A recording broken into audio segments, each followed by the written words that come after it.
Honeycomb applied hot to steel.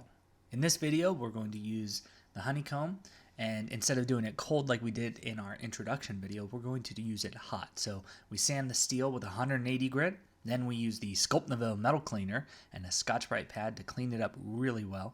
Of course, there's a video that specifically covers surface prep, so if you want to learn more about that, check that video out. But we'll scrub it around, we'll rinse it with water, dry it, and then we'll get to the honeycomb.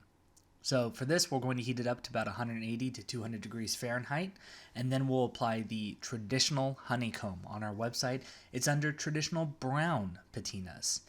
And Traditional Honeycomb is one of the newest patinas that we've come out with this year in 2020. And you might want to take a look at the introduction video, which shows it on a multitude of different surfaces, including stainless steel and aluminum.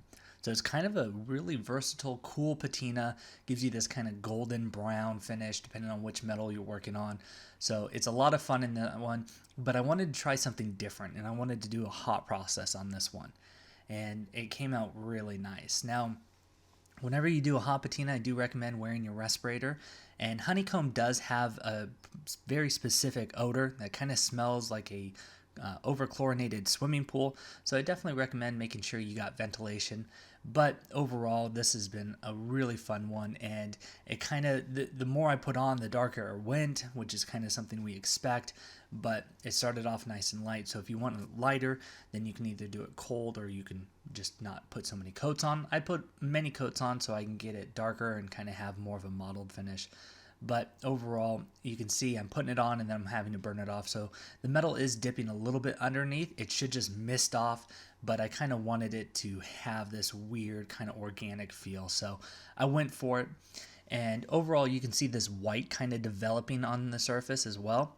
And so I rinsed it. A lot of hot patinas you don't need to rinse, but I rinsed it and kind of, most of the white went away. You can see I'm just kind of trying to dab off that surface water. Whenever you're working with steel, you want to heat it up before you clear coat it to make sure that you get all the water out of the surface and you don't trap underneath. But you want to make sure that you get a lot of that standing water off so we don't have any flash rust as well. So you can see it doesn't take much. I'm just kind of touching the surface with the flame, and if you get it 80-90 degrees even, that will help. So any little bit of assistance there. Then I'm going to use the ClearGuard matte, as you can see here, and we're just going to spray it up and get it nice and clean. Now, it's important to note that I did let it cool down a little bit before I went in with the clear coat, just so we're not clear coating hot metal.